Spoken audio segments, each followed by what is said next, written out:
When Benjamin Franklin exited the Constitutional Convention, he was asked by a woman, "Sir, what have you given us?" His immediate response was, "A republic, ma'am, if you can keep it."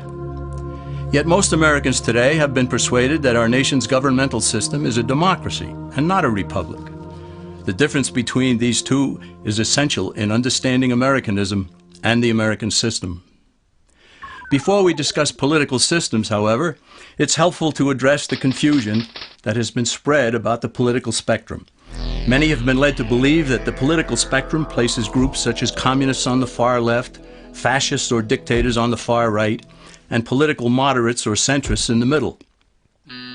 However, a more accurate political spectrum will show government having zero power on the far right to having 100% power on the far left. At the extreme right, there is no government. The extreme left features total government under such labels as communism, socialism, Nazism, fascism, princes, potentates, dictators, kings, any form of total government. Those who claim that Nazis and fascists are right-wing never define their terms. This amounts to spreading confusion. Toward the middle of the political spectrum can be found the type of government limited to its proper role of protecting the rights of the people. That's where the Constitution of the United States is. Those who advocate such a form of government are really constitutional moderates.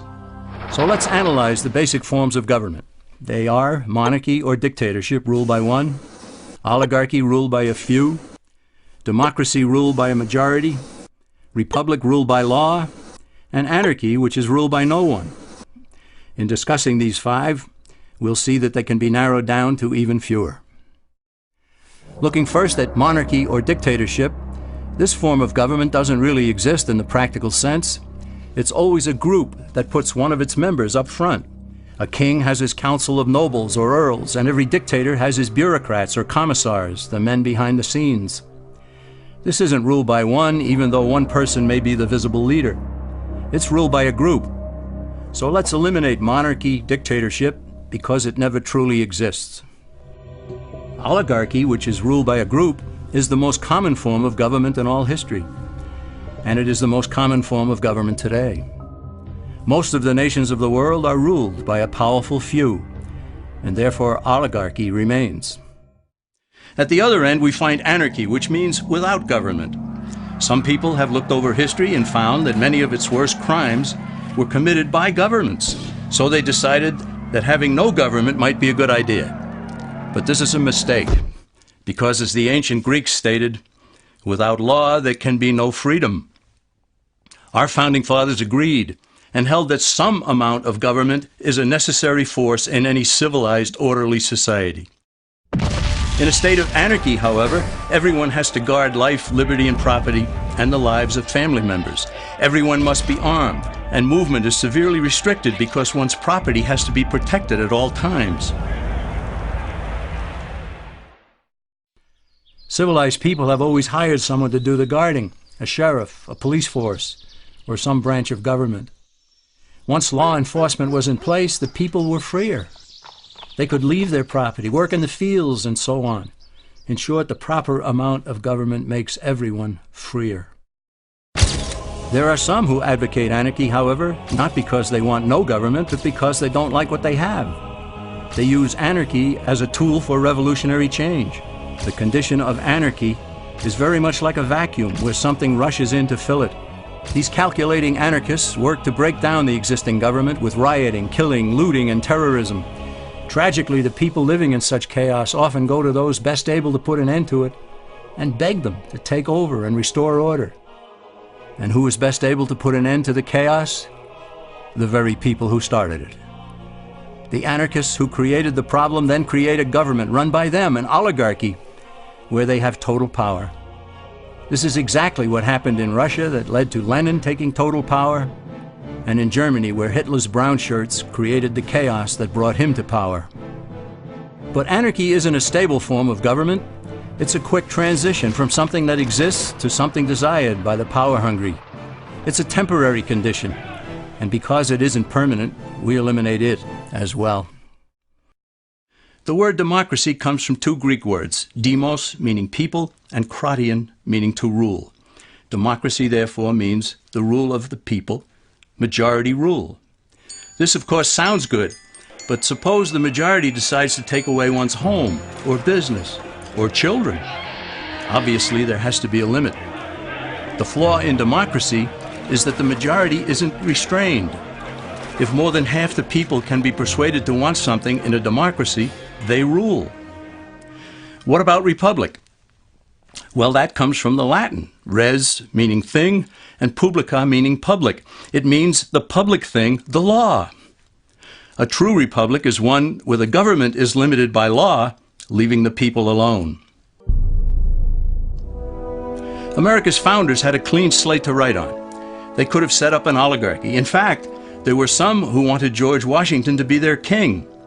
But the founding fathers knew history, and they chose to give us the rule of law in a republic, not the rule of a majority in a democracy.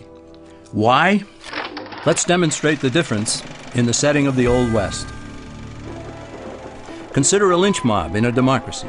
35 horseback riders chase one lone gunman. They catch him, and they vote 35-1 to hang him. Democracy has triumphed, and there's one less gunman to contend with. Now consider the same scenario in a republic. The 35 horseback riders catch the gunman and vote 35-1 to hang him, but the sheriff arrives, and he says, "You can't kill him. He's got his right to a fair trial."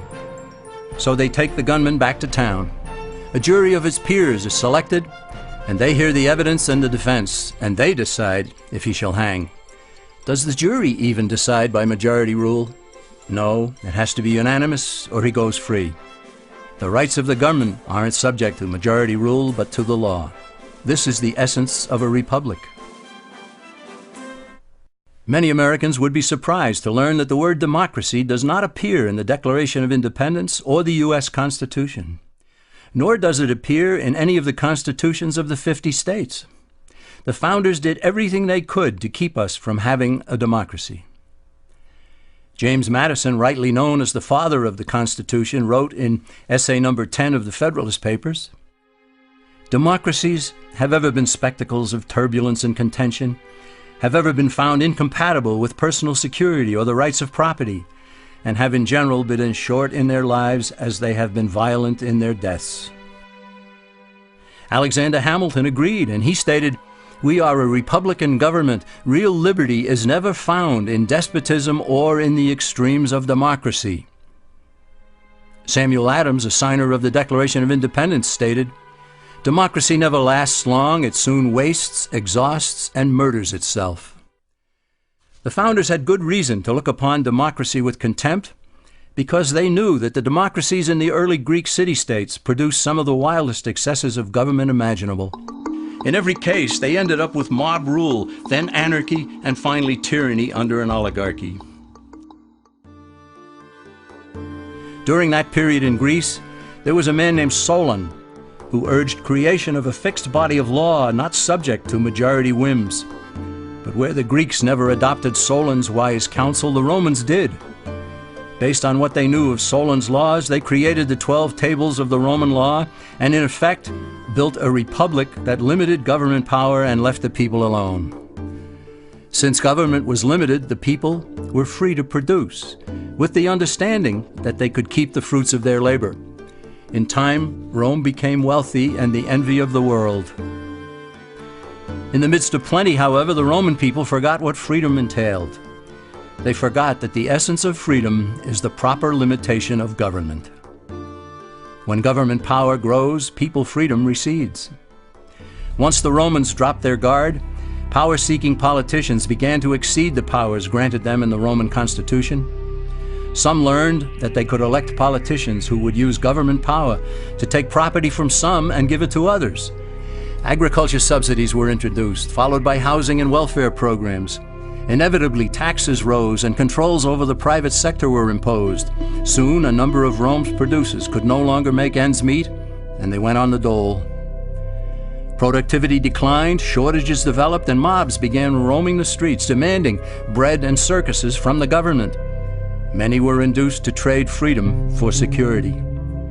Eventually, the whole system came crashing down. They went from a republic to a democracy, and ended up with an oligarchy under a progression of the Caesars.